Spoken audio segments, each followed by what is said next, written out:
자, 수업하겠습니다. 다음 페이지에 보시면 이제 등록에 관한 원칙이라고 있는데,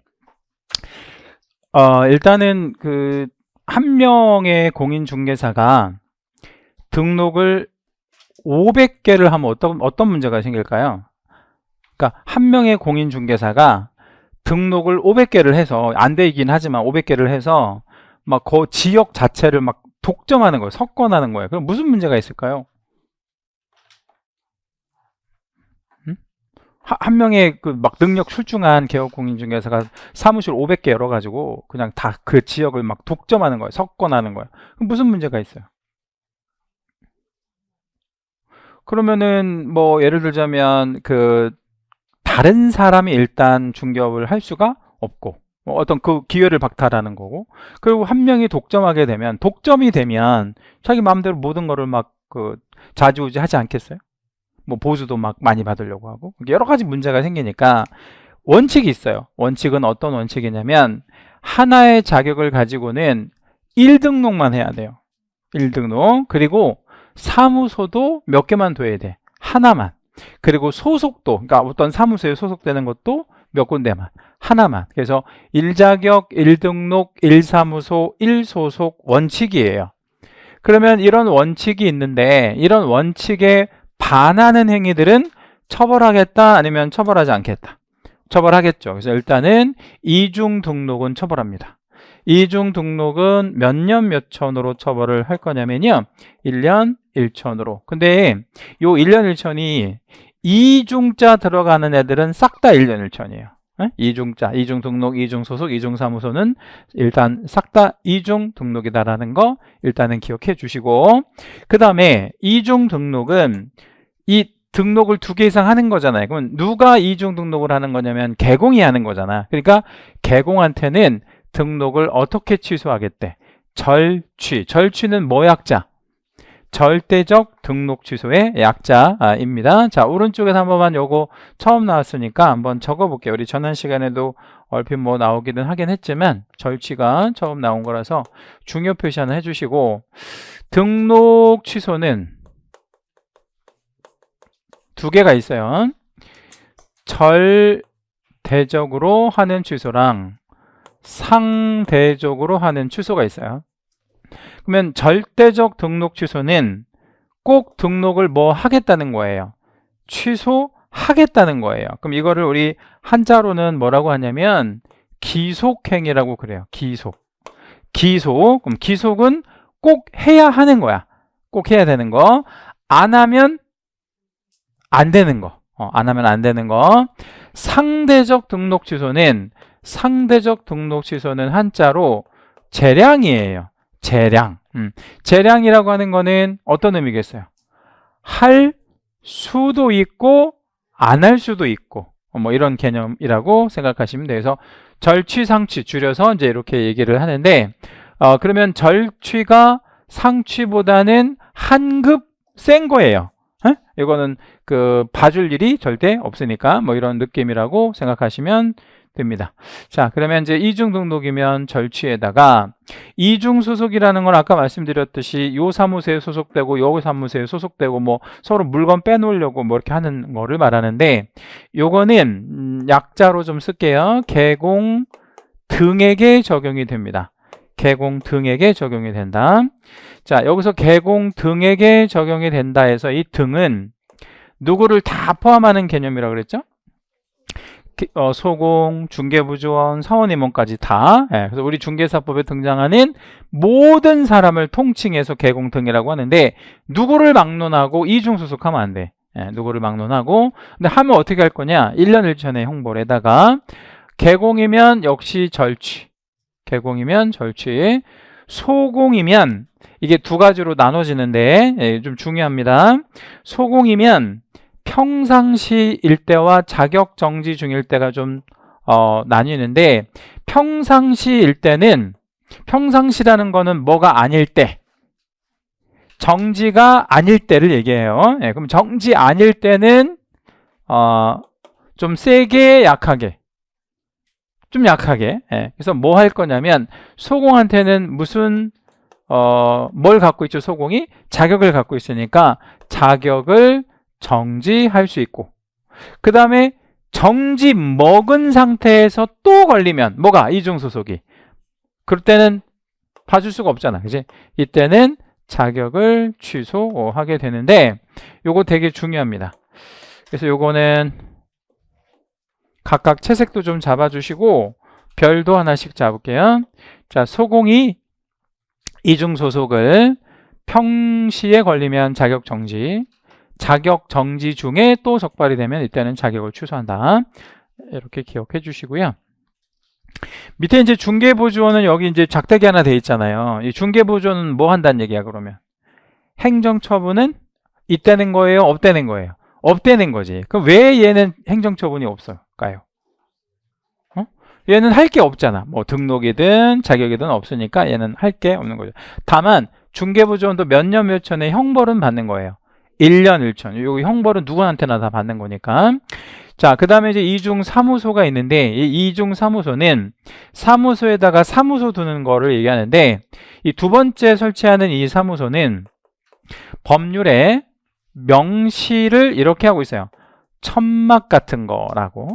천막 같은 거라고 아예 명시를 하고 있는데, 그러니까 꼭 천막만 이중사무소로 본다는 게 아니라, 예를 들어서 천막 같은 거를 설치했다. 그럼 이것도 뭐로 보겠다? 사무소로 보고 기존에 사무소에 있는 사람이 천막을 또 치면 그것도 이중사무소로 본다. 여러분이 이제 경기가 막 좋을 때 개공들이 천막을 주로 어디다가 칠까요? 아파트, 모델하우스, 주차장에다가. 거기다 천막 쳐놓고 뭘 할까요? 대낮에는, 낮에는 막 손님들 막 올 때는 모델하우스 천막에다 뭐를 할까요? 개공들이 명함 작업해요. 명함 뿌리고 뭐 하는 거 이런 거, 그리고 접수 같은 것도 하고, 뭐 분양 받은 사람 있으면 전화번호 같은 거 접수하고 뭐 이런 업무를 해요. 저녁에는 뭐 할까요? 저녁에는 이제 도박을 합니다. 도박. 나중에 이제 그런 거 아마 경험하실 수도 있는데, 저녁에는 막 축구 그러니까 도박을 주로 하죠. 그래서 막, 또 그런 거 있어. 아무튼 도박을 해요. 나중에 한번 놀러 가보세요. 그런 거 있으면. 조만간에 경기가 좋아질 거니까. 도박을 밤새워서 합니다. 밤새워서. 그리고 이제 도박을 하고, 다음날 아시는 되면 또 막 눈이 시뻘게 가지고 또 명함 뿌리고 뭐 이런단 말이에요. 아무튼, 이 천막을 통해서 접수하고 명함 작업하고 이것도 하나의 중개 업무라고 보는 거예요. 이런 걸 무슨 사무소라 그래? 이중사무소. 근데 이거는 개공한테만 적용되는데 1년 1천에다가 절대적 취소가 아니라 얘 하나만 상대적 취소예요. 여기도 좀 별 하나만 잡을 건데, 자, 그러면 비교를 한번 해볼게요. 이중 등록 죄질이 아주 불량해. 왜 죄질이 아주 불량하다고 보냐면 관청을 속인 거라서 그래요. 그러니까 이거는 등록과 등록은 관을 속인 거잖아. 그래서 죄질이 불량해서 여기를 절취로 받는 거예요. 자, 그 다음에 이중소속도 죄질이 아주 불량해. 이중소속을 하는 궁극의 이유는 뭐 때문에 할 것 같아요? 아까 말씀드렸잖아. 물건 빼갖고 오려고.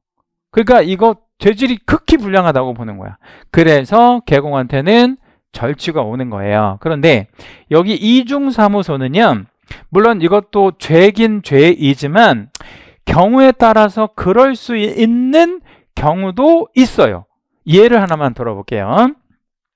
장마철에 중개사무소에서 막 비가 툭툭 새. 비가. 그런데 오늘 손님이 오기로 했어요. 그럼 여러분이 어떻게 하실래요?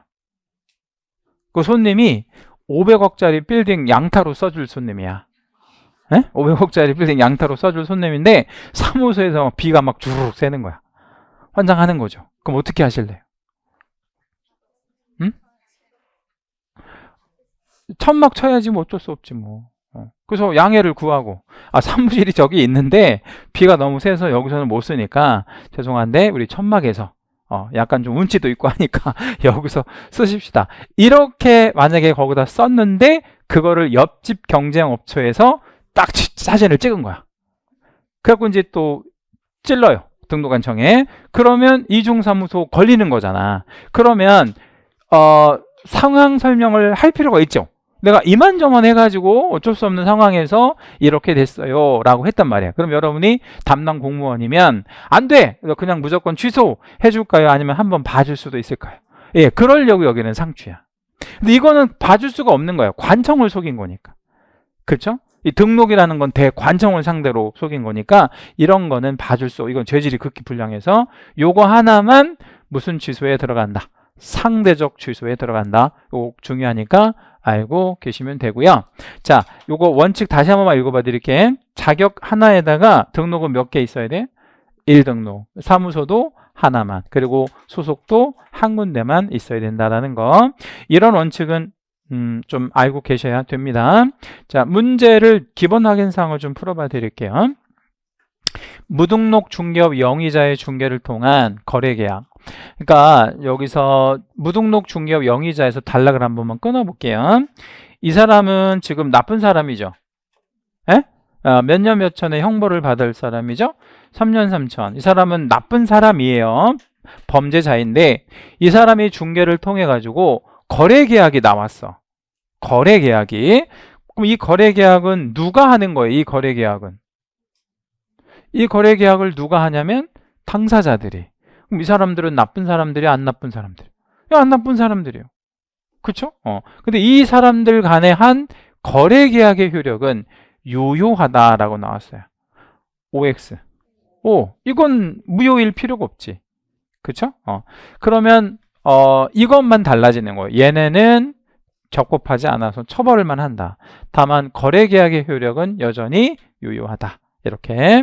그러면 계약의 효력이 유효하면 이것도 물어보겠죠. 보수는 받을 수 있냐 이렇게 물어볼 수 있어요. 보수. 거래계약이 유효하니까 보수는 받을 수 있다 아니면 보수 받을 수 없다. 받을 수 없다. 있다고 하시는 분은 굉장히 순진하시는 분들이에요. 얘는 범죄자니까 보수를 받아서도 안 된다. 이미 받았으면 어떻게 할까요? 응? 반환해야 돼. 예, 반환 당연히 해야 되고요. 부당이득을 본 거니까. 자, 두 번째, 절대적 등록 취소 사유에 해당하는 경우라도 그 즉시 등록의 효력이 시효되는 것은 아니다 라고 했는데, 이 중개업 등록은 영속성을 갖고 있어서 죽기 전에는 계속 간다 그랬잖아요. 근데 여기 뭐라고 그랬냐면 절대적 등록 취소 사유에 해당이 된 경우래. 그러면 취소가 됐어요? 아니면 사유에만 해당됐어? 사유에만. 그러면 즉시 실효, 그러니까 없어지는 것은 아니래요. OX. 그럼 언제 실효되냐면 취소가 되든 뭐 사망을 하든 뭔가 돼야지, 일이 있어야, 영속성을 차단하는 뭔가 있어야 실효가 되는 거죠. 3번 반드시 건축물 대장에 기재된 건물이어야 중개업 등록이 될 수 있다라고 했는데, 일단은 얘는 반드시라는 말이 틀렸어요. 여기는 전체 X인데 여기다 화살표 하나만 붙여볼게요. 자, 건물을 짓는 거를 신축이라고 하죠. 건물 신축을 합니다. 그 다음에 뭐를 받고, 뭘 받을까요? 건물 신축하면 뭘 받을까요? 다음에 사용 승인 받고, 그 다음에 뭐 하냐면 대장에 등록을 하고, 건축물 대장에, 그 다음에 등기하여. 어디에다가? 등기부에. 이렇게 이제 순서가 전개가 되거든요.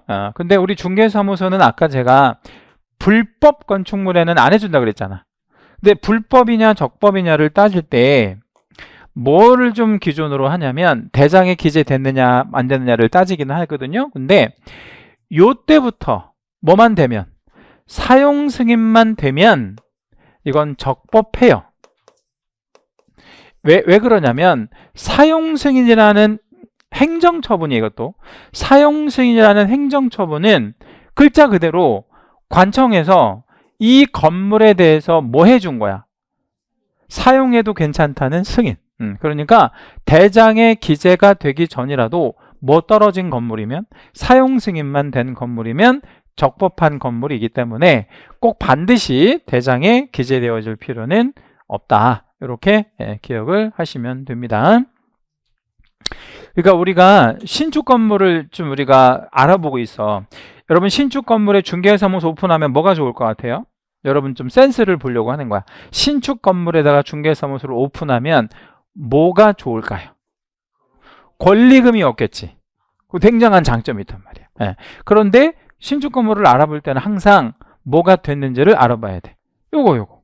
사용 승인이 됐나 안 됐나. 사용 승인만 되면 등록이 가능합니다. 물론 이제 신축 건물 같은 경우에는 권리금은 없지만 또 단점이 하나가 있을 수 있어요. 어떤 단점이 있을까요? 이제 사람들이 그 건물이 있는지를 잘 모르니까 뭐랄까요, 좀 초기에 좀 어렵겠지. 예, 그래서 그 이제 건물주한테 임대차 계약을 할 때 그런 걸 조금 받아야 돼. 몇 달 동안은 뭐 없는 걸로. 권리금은 원래 없고, 월세를 좀 몇 달간은 좀 안 받는 걸로. 왜냐면 신축 건물이면 사람들이 모르잖아. 뭐 그런 쪽으로 해서 계약하면 괜찮아. 그래가지고 이제 한 1, 2년 바짝 열심히 해가지고 거기를 막 그 중개사무소를 확 살려. 그래가지고 중개사무소를 뭐 해? 팔아요. 뭐 받고? 그게 중개업에서 성공하는 거야. 그러니까 중개업에서 돈 버는 사람들 다 그렇게 해서 돈 벌어. 여러분도 그렇게 하시라고. 그렇게 하시는 게 제일 좋은 방법이에요. 자, 그 다음에 이제 4번에 보면 특수법인인 지역농업협동조합의 대표요. 그러니까 특수법인인 지역농업, 그러니까 우리 지역농업협동조합이라는 거 있다 그랬어요. 여기 대표는, 그러니까 지역농업협동조합은 중개법인이 아니니까 그 소위 말하면 그 법인인 개공이 갖춰야 되는 등록 기준 자체를 적용하지 않아서 여기 대표는 공인중개사가 아니어도 상관없어요. 여기는 그 중개사법에 의해서 중개업하는 게 아닌 말 그대로 특수법인이니까. 5번 법인인 개공에 속한 모든 공인중개사는, 여기 속한 공인중개사면 누구를 말할까요? 소공을 말하지. 소공은 업무 개시 전에 실무 교육을 이수해야 된다 이랬거든요. 여기 5번 지문에다가 별을 하나만 일단 해볼게요. 이게 되게 어려운 지문입니다. 까다로운 지문인데, 업무 개시 전에 실무 교육을 이수해야 된대. 거기 속한 모든 공인중개사가 업무 개시 전에 실무 교육을 이수해야 된대. 자, 마음의 결정하셨죠? 네. 자, OX. X가 맞아. 어디가 틀렸을까요? 이거 틀렸어. 아까 이거 업무 개시 전 아니라 그랬잖아. 등록 전에. 그래서 업무 개시 전 아니에요. 아주 잘 답변하셨어요. 자, 6번. 개공이 되는 시점. 그러니까 개공이 되는 시점을 얘기하는 거잖아요. 그죠? 개공이 되는 시점은 등록증을 교부받은 때이다 라고 나와요. 6번에다 별 2개 하시고, OX. X. 우리 개공은 언제 된다 그랬을까요? 등록의 통지 내지는 등록한 때, 이렇게 하시면 되고. 자, 7번에 실무교육의 이수는 업무 개시 요건에 해당한다 라고 했어요. X. 업무 개시 요건 아니라 그랬죠? 등록 요건 내지는 등록 기준이다 라고 말씀드렸습니다. 자, 8번의 이제 문제는 무등록 나왔는데, 무등록은 글자 그대로 뭐를 말하는 거죠? 등록이 없는 거. 자, 이중 등록이라는 말이 나왔는데, 이중 등록은 어떻게 하는 게 이중 등록이에요?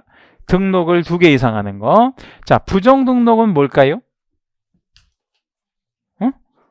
부정하게 등록하는 건데, 아까 말씀드렸던 왜 이런 거 있잖아. 실무교육 수료증 같은 거 위조해가지고 뭐 변조해가지고 등록하고 뭐 이런 거, 그런 것들을 부정 등록이라고 그래요. 근데 요거 3개가 다 같은 아니면 다른, 다 다른 개념이니까 용어 자체를 달리 쓰겠죠. 그죠? 다 다른 개념으로 이해하시면 돼요. 9번. 이중사무소에 해당하는 중개사무소는, 아까 이중사무소 잠깐 말씀드렸는데, 이중사무소에 해당하는 사무소는 반드시 건축물 대장에 기재된 건축물만 이중사무소로 해당한대요. OX. X. 아까 천막 같은 거 예를 들었죠. 파라솔 뭐 이런 것도 쳐가지고 명암 작업을 하거나 이러면 이 또한 이중사무소로 보겠다라는 것이 이제 우리 판례입니다. 자, 이제 기출은 나중에 보시기로 하고, 이제 테마 8번으로 한번 넘어가 보시도록 할게요. 자, 이제 테마 8번에 보시면 결격 사유가 있는데, 여기다 별 3개 잡아 주시고요. 여기다가 별 3개 옆에다가 탑3 안에 들어가는 거예요. 탑3. 탑3 안에 들어가는 거. 네. 탑3 안에 들어가는 것 중에 벌써 2개나 배웠어요. 용어가 일단 탑3 안에 들어가. 용어 대단히 중요해. 우리 과목에서. 그 다음에 예. 네, 대단히 용어만큼 중요하다. 결격사유. 자, 결격사유가 뭐냐면요. 흠이라고 생각하시면 돼. 스크래치 같은 게 있는 거야. 사람한테. 예를 들어볼게요. 교사 임용의 결격사유가 있다. 교사 임용의 결격사유. 그러면 교사가 될 수 없다 이런 얘기지. 결격사유니까. 그럼 여기 앞에 붙여봤잖아요. 뭐라고 붙였어요? 개공 등의 결격사유. 그럼 뭐라고 붙이면 돼?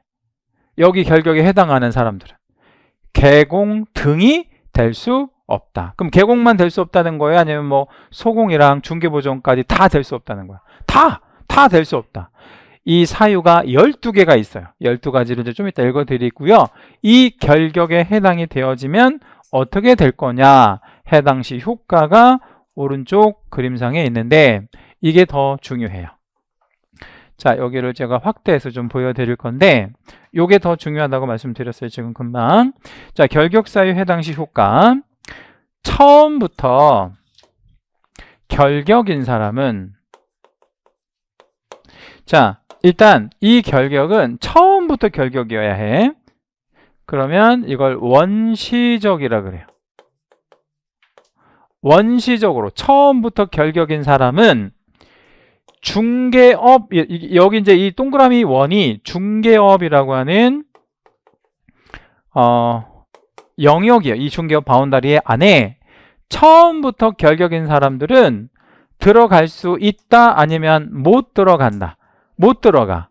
이게 효과야. 이 효과는 너무나 당연하고 그냥 뭐 중요하진 않아.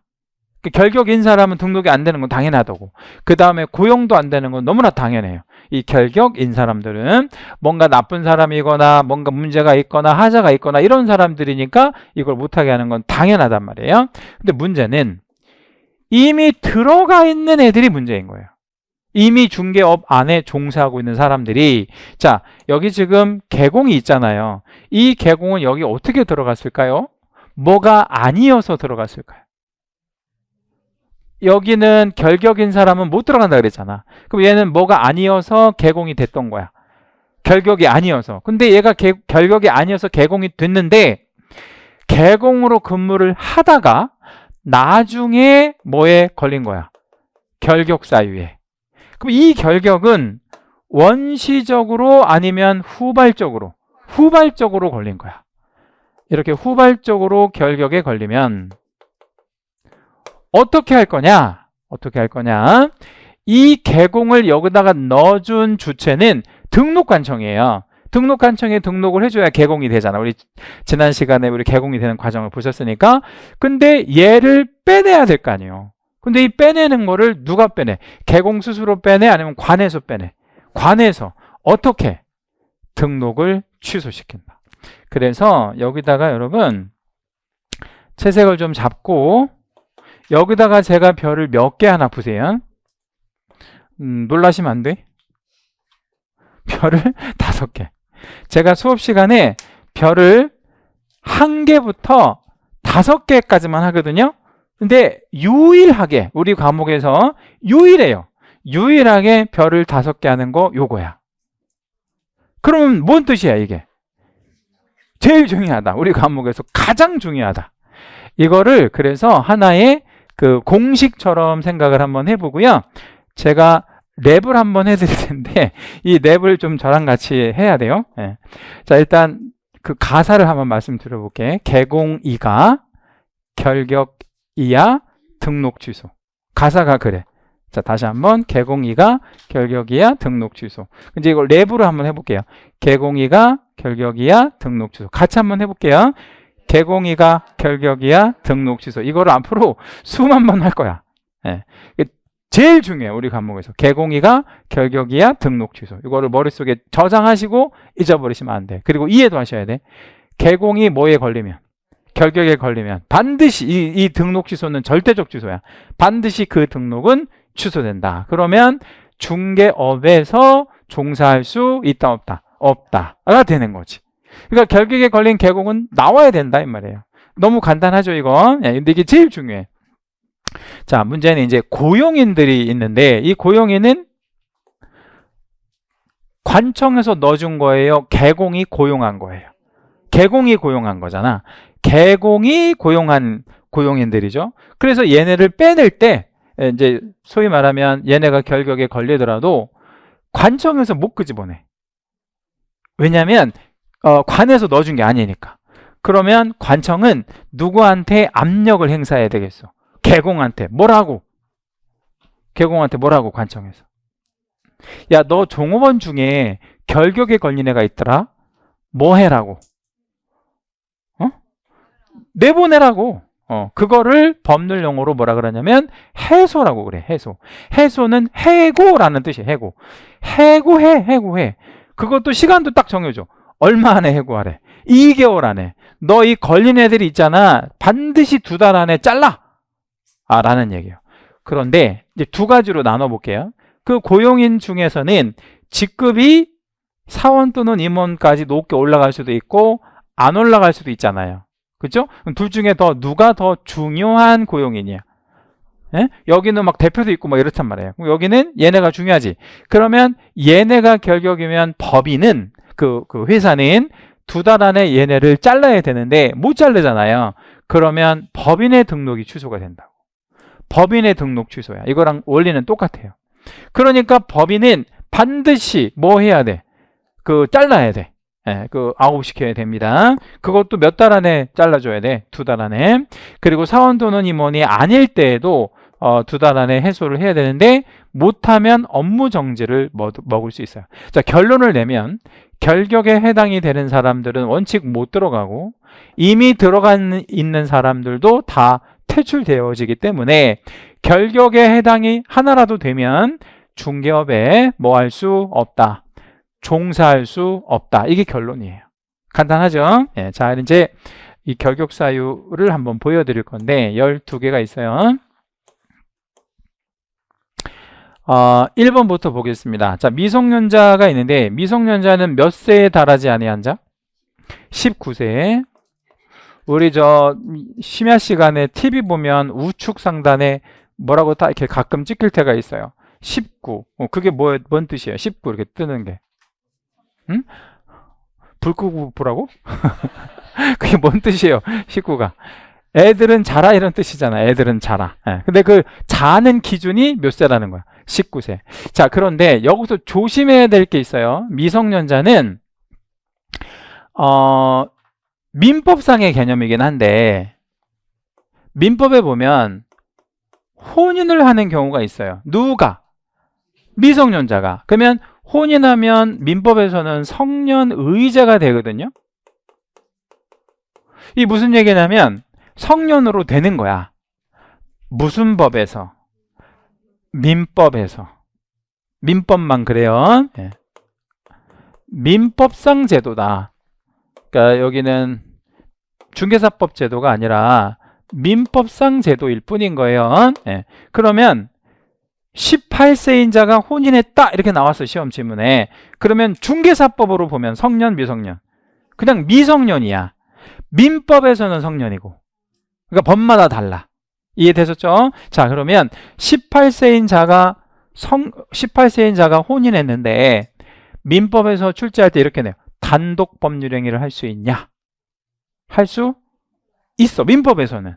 왜? 성년이 됐으니까. 민법 문제는 그렇다고. 근데 18세인 자가 혼인했다 하더라도 뭐가 될 수는 없냐면 개공 등이 될 수는 없어요. 결격이라서. 그러면 미성년자가 개공이 되는 방법은 하나밖에 없어요. 뭐? 나이 먹어야 돼. 그 방법이 유일한 방법이다. 이렇게 기억해 주시면 됩니다. 다만 요거 좀 헷갈리는데 미성년자가 공인중개사가 될 수는 있어요? 네. 공인중개사가 되는 건 아무 상관이 없는 거예요. 그리고 공인중개사가 되는 게 미성년자들한테 나쁘지 않을 수도 있고 여러 가지 이제 진로를 결정할 때 좋은 뭐 어떤 거가 될 수 있죠. 뭐 예컨대 중학교 뭐 2, 3학년, 뭐 고등학교 1학년 애들이 이 공부해가지고 뭐 자주는 아니더라도 가끔 합격하는 경우가 있거든요. 그럼 걔네들 어느 학교 같은 거 무슨 학과 갈 때 그걸 뭐라 그러죠? 이렇게 대학교 들어가는 방법이 정시가 있고 뭐가 있어. 수시로 갈 때 뭐 어떤 학과 같은데 좀 봐주겠어. 부동산 관련 학과 뭐 이런 데 들어갈 때는 수시로 할 때 얼마나 좋아하겠어요. 그쵸? 예. 제가 뭐 이것도 들은 얘기인데, 건국대학교에 이제 부동산학과가 좀 유명한데, 건대 다니는 학생들이 이제 저 학원에 좀 자주 나와요. 근데 건대 다니는 그 부동산학과 다니는 애들이, 왜 이거를 배웠는지 제가 물어봤더니, 졸업할 때 둘 중에 하나래.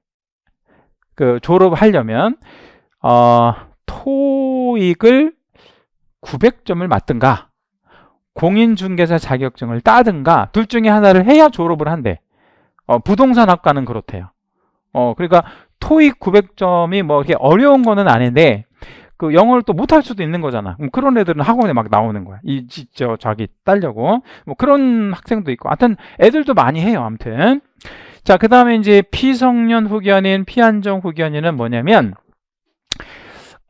옛날 용어로는 금치산자, 한정치산자 이렇게 이제 불렀는데, 이 금치산자라는 거는 심신의 능력이 완전히 상실된 사람을 얘기해요.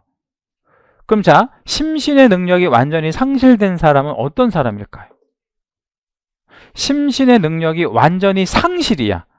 박약이 아니라 상실. 어떤 사람? 응? 어떤 사람? 그러니까 죽지는 않았어. 식물인간 같은 이런 거. 근데 재산이 많아. 부동산이 많아. 근데 죽지는 않았단 말이에요. 그러면 뭔가 이렇게 케어해 줄 사람이 필요해요? 아니면 필요해? 그래서 이제 요 피성년 후견인 선고를 받으면, 이 P자를 떼면 얘가 법정 대리인이 되는 거예요. 성년 후견인이. P자는 이걸 받았다라는 뜻이고, 그래서 피성년 후견인 딱 선고가 되면 성년 후견인이 케어를 해주는 뭐 이런 개념이고, 요 피한정 후견인은 심신의 능력이 상실은 아니고 약간 박약한 뭐 이런 개념인데, 치매기가 좀 있거나 뭐 이러신 분들이 피한정 후견인 뭐 이런 선고를 받게 되는데, 예전에 한 4, 5년 전에 되게 유명하신 분, 여러분 롯데그룹의 창업주가 누군지 아세요? 롯데? 신격호 회장이잖아요. 네, 신격호 회장이 이제 돌아가셨는데, 신격호 회장이 돌아가시기 직전에 아들이랑 딸이랑 막 싸우잖아. 뭐 지분 가지고. 근데 그 신격호 회장 관련해 가지고 요거를 신청을 했단 말이야. 자식들이. 근데 그때는 의기투합을 해 가지고 해야 되겠다. 이렇게 해서 같이 이제 신청을 했어. 왜 했을까요? 신격호 회장을 왜 피한정 후견인 선고를 자식들이 한 목소리를 내가지고 이렇게 했을까요? 재산을 어떻게 하려고? 자기들이 상속받으려고. 근데 저 피한정 후견인하고 뭔 상관이 있을까요? 그 신격호 회장이 마지막에 돌아가시기 직전에 여자친구가 있었어. 그러니까 자식들 입장에서는 어떻게 생각할 수 있겠어요? 그러니까 이제 뭐 몸도 불편하고 의식도 약간 좀 이렇게 흐려지고 하니까 누구한테 돈을 막 이렇게 줄 수도 있어. 여자친구한테. 얼마 정도? 뭐 한 50조 이 정도. 왜냐면 뭐 판단이 좀 흐려지니까. 근데 자식들 입장에서 보면 자기들이 상속받아야 될 돈이니까. 그래서 뭐를 딱 해버린 거야. 피한정 후견인. 그러면 자식들이 이제 요거가 되는 거지. 한정 후견인이. 그러니까 자식들의 동의 없는 증여 이런 것들을 할 수가 없게끔 딱 만든 뭐 그런 개념이라고 생각하시면 되는데, 민법에서 이 사람들을 모아가지고 이렇게 세 사람을 모아서 제한능력자라고 얘기를 하고, 이 제한능력자들은 취소권을 가져요. 그러니까 의사표시에 대한 취소권을 갖는다고. 이 취소권을 갖는다는 게 굉장히 중요한 의미예요. 무슨 얘기냐면 뭔가의 의사표시를 했다가 뭐 할 수 있어? 취소. 그러면 그 상대방이 굉장히 애매해지잖아. 그래서 얘네들은 웬만하면 뭐 하지 말라는 이야기야. 중개업 하지 말란 얘기. 얘네들은. 그러면 여기 미성년자는 나이 먹으면 하는 거고 여기는 끝나야 돼. 이 종료가 돼야 돼. 이 그 뭐죠? 그 피성년 후견인, 피한정 후견인 종료 심판이 되어야만 우리 중개업에 종사할 수 있다. 자, 그다음에 이제 세 번째는 파산 선고를 받고 복권되지 아니한 자 있는데 이 파산 선고라는 거는 어떤 의미냐면요. 일단은 미성년자도 아니고 그 다음에 피성년 후견인, 피한정 후견인도 아니에요. 그러면 이 사람은 상태는 정상이에요? 비정상이에요? 상태는 매우 정상인데 뭐가 안 좋아? 재정 상태가. 그러니까 이 사람은 아주 그냥 파이팅이 넘치는데 돈만 부족한 거예요. 근데 이 사람이 문제가 좀 있어 없어? 우리 개공이 되면 있어요. 왜? 너무 많은 빚을 갖다 썼으니까 또다시 그런 거를 하면 많은 사람들이 피해를 볼 수 있으니까 너 이건 하지 마. 언제까지 하지 마? 그러면 복권되기 전까지는 하지 마. 근데 얘는 언제 풀리냐면 복권 판결을 받거나 법률의 규정에 의해서 복권이 되거나 이렇게 해야만 풀려요.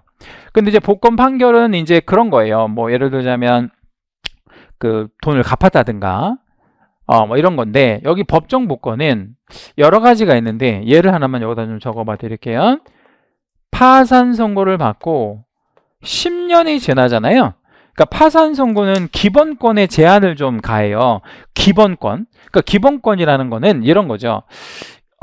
파산 선고 받은 사람이 개공되고 싶어요? 아니면 안 되고 싶어요? 예를 들자면 되고 싶지. 근데 못되게 하잖아. 그럼 기본권의 제한을 가는 거예요. 어떤 직업 선택의 자유를 제한하니까. 근데 이게 너무 길게 하면 기본권을 너무 많이 침해하니까 법에 몇 년 지나면 10년이 지나면 다 없어져. 그 파산 선고 받은 것 자체가. 그래서 아예 중간에 복권 판결을 받아내거나 10년이 지나면 얘는 복권되는 거다. 그 10년 동안만 못한다. 우리 이제 제가 한번 지난주 말씀드렸나? 가장 많이 받는 질문이 1년 중에 가장 많은 질문이 이거예요. 저는 파산 선고자인데요. 시험 볼 수 있냐? 이렇게 물어봐. 시험은 볼 수 있어. 시험은 볼 수 있어요. 공인중개사는 되는데 뭐가 안 돼? 개공 등이 안 되는 거지. 그럼 언제 할 수 있어? 개공 등은 이제 10년 있다가. 그럼 제가 이제 파산 선고 몇 년 몇 월에 받으셨으니까 10년 딱 계산해서 언제 이후에는 하실 수 있어요. 이렇게 이제 답변한다고. 근데 의외로 파산 선고자들이 많더라고. 그러니까 이 파산이라고 하는 게 옛날 같으면 막 그 빚을 못 갚아가지고 뭐 어떻게 많이 했어요. 막 극단적으로 자살도 많이 하고 해외로 도망가기도 하고 또 막 그 신체 일부를 막 팔기도 하고 뭐 그렇게 하잖아요. 근데 요즘은 그렇게 할 필요가 없는 거예요. 뭐 하면 괜찮아. 이 파산 선고 안 갚아도 되니까. 뭐 그러니까 이런 것들은 활용에 따라서 좀 인간답게 살 수 있는 하나의 제도다 이렇게 생각하시면 되겠고요. 이 파산하고 좀 비슷한 것 중에서 개인회생인가라는 게 있거든요. 개인회생인가는 결격이 아니야. 그러니까 파산하고 좀 달라 성격이. 그래서 개인회생인가는 결격사유이다 아니다? 아니다. 여기 안 들어가는 그거는 이제 돈을 갚는다는 얘기니까. 자, 결격 4번에다가 별 하나만 좀 할게요. 4번이 특별히 좀 중요하고 일단 우리 형법상의 형이 9개가 있는데요. 가장 무거운 형벌이 뭘까요? 질문 드린 거야. 가장 무거운 형벌. 우리 이제 형법상에 가장 무거운 형벌. 막 극악범 있잖아. 극악무도한 사람들 뭐 해? 무기징역보다 더 센 거. 사형이 있거든. 우리나라는 사형이 있어요. 사형이 있는데 사형을 제가 여기다가 안 썼어요. 왜 안 썼냐면 사형을 받고 집행이 종료되면 그럼 뒤진 거지. 그러면 결격인지 아닌지 판단할 필요가 없어서 안 넣은 거예요. 여기다는. 그러면 사형 바로 밑에가 징역이에요. 징역 바로 밑에가 금고야. 그러면 금고 이상이면 뭐하고 뭐를 말해? 그럼 제일 높은 게 사형, 그 다음에 징역, 그 다음에 금고라니까요. 그러면 금고 이상이면 역으로 가면 뭐하고 뭐가 금고 이상이야? 금고와 징역. 요 두 개를 금고 이상이라 그래. 자, 뭐하고 뭐요? 금고와 징역. 요 밑에 6개가 또 있는데 그건 아실 필요 없어. 그건 시험 범위가 아니니까 금고 이상만 아시면 돼. 금고 이상은 금고와 징역을 의미한다. 근데 이 두 개의 공통점이 있어요. 어떤 공통점이 있냐면 얘네는 신체형이에요. 그러니까 신체의 자유를 제한한다 이 말이에요. 이 신체형과 재산형이 있거든. 뭐 벌금 같은 거. 근데 이거는 신체형을 말해요. 그러면 이제 차이가 뭐가 있냐? 징역하면 여러분 좀 이 징역이라는 단어의 의미 안에 뭐 할 것 같은 느낌이 좀 들어요. 징역. 힘력자 쓴단 말이야. 깜빡에 가서 뭐 일을 좀 하는 거. 그게 징역이야. 일을 좀 하는 거. 금고는 그냥 가둬놓기만 하고 일을 안 시키는 거. 그래서 단순히 생각하면 얘가 얘보다 세. 근데 어차피 구속되어 있는 건 똑같은데 일을 하면 징역, 안 하면 금고. 그럼 여러분 뭐 가고 싶어요? 뭘 하나 간다면 뭘 하나 가고 싶어? 징역이 날 수도 있다라고 최근에 법학자들이 주장하고 있어요. 요거 이제 좀 젊은 학자들이 왜 그러냐면 금고는 100% 독방이거든요. 독방인데다가 일도 안 시켜. 근데 한 30년 금고 산다고 생각해봐. 사람 미치는 거지 뭐. 아무도 안 만나, 일도 안 해. 그럼 뭘 하라는 거야? 그리고 뭐 넓기나 해 조금 대해서. 근데 징역은 뭐 해?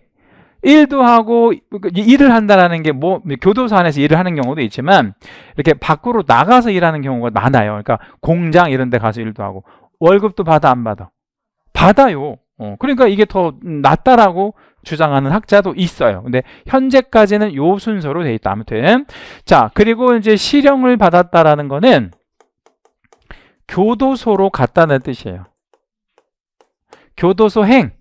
교도소로 간 거를 실형이라고 그래요. 근데 실형의 반대가 집행유예라는 게 있어요. 이거 좀 이따 다시 설명드릴게. 집행유예는 교도소로 갔어, 안 갔어? 안 간 거를 말해요. 그러니까 실형은 무조건 어디로 가야 돼? 교도소. 그게 이제 교도소로 갔는데 나와야 될 거 아니야. 나오는 걸 집행 종료라고 얘기를 하고 다 살고 나오면 막바로 개공이 되는 게 아니라 몇 년 기다려야 돼? 3년. 이 3년을 추가로 이렇게 기다리는 거는요. 이제 그런 개념이라고 생각하시면 돼요.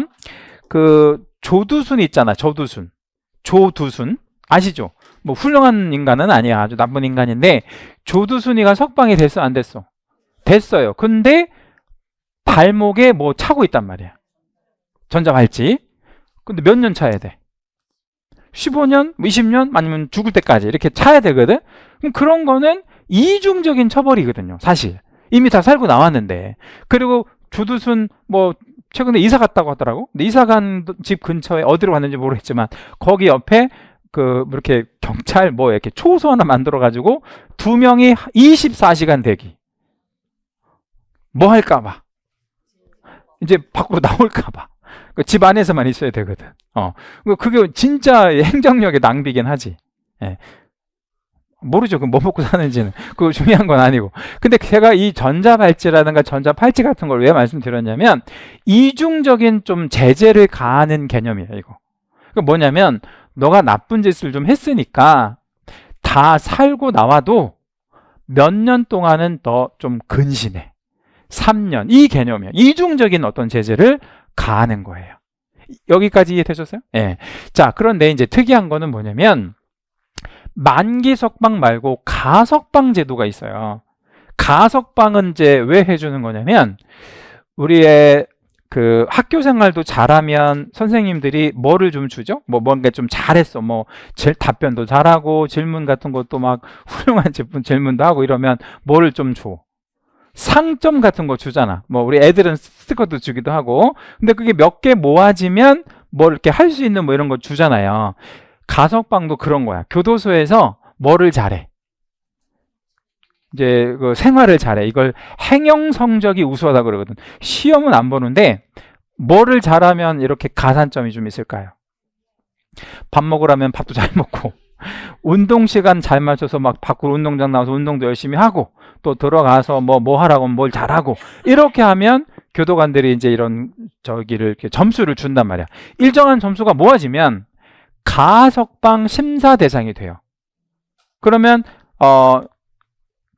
이제 이 기준이 있어. 얼마 정도 살면 가석방이 되기도 해요. 그러면 유기수가 가석방이 되면 자녀 형기를 거쳤다가 경과했다가 다시 3년을 기다려야 돼. 그러면 이거 이제 사례로 드리게, 이게 좀 어려우니까. 징역 5년을 오늘 실형 받았어요. 오늘 실형 받았어요. 오늘부터 몇 년간 결격이에요, 일단. 아니지, 5년 아니지. 8년이라고 하셔야 돼. 왜? 5년에다가 3년 더하니까 이제 그렇게 따지는 거야. 자, 이제 5년 받고 오늘 만기 석방 됐어요. 5년을 받았는데 오늘 석방 됐어요. 몇 년간 결격이야? 3년. 이제 그렇게 따지는 거야. 문제도 이렇게 나와요. 자, 5년 받고 3년 복역 중에 3년 복역했다고 해서 5년 받았는데 오늘 가석방 됐어요. 몇 년간 결격이에요? 5년이야. 왜 5년? 2년의 자녀 형기 더하고 다시 3년. 그렇게 따지면 되고. 그런데 이제 무기수도 있거든요. 무기징역, 무기금고 이런 거. 무기수가 가석방이 되면 무기라는 게 뭐야? 무기라는 게 기한이 없다. 그러니까 죽을 때까지 있어라. 이런데 무기수가 가석방 되는 경우가 있단 말이에요. 그러면 얘는 몇 년 지나서 몇 년이 지나야 되냐면 10년이 지나서 3년이 지나야 되는데 이 10년은 우리 형법상 최대 기간이 10년이에요. 형법상 최대 기간이 10년이다. 그러면 무기수가 오늘 가석방 됐어요. 무기수가 오늘 가석방 됐어요. 몇 년간 결격이에요? 13년.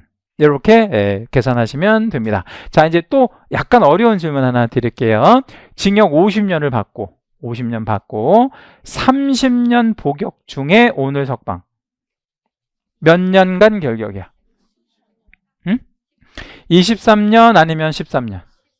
13년이야. 왜 13년이야? 무조건 10년으로 보는 거야. 최대가. 자녀 연기 10년으로 무조건 보고 요거 10년에다가 3년 더해가지고. 자, 이제 가석방 이해되셨죠? 자, 그러면 이제 집행면제가 나왔는데 이 집행면제가 좀 중요하고요.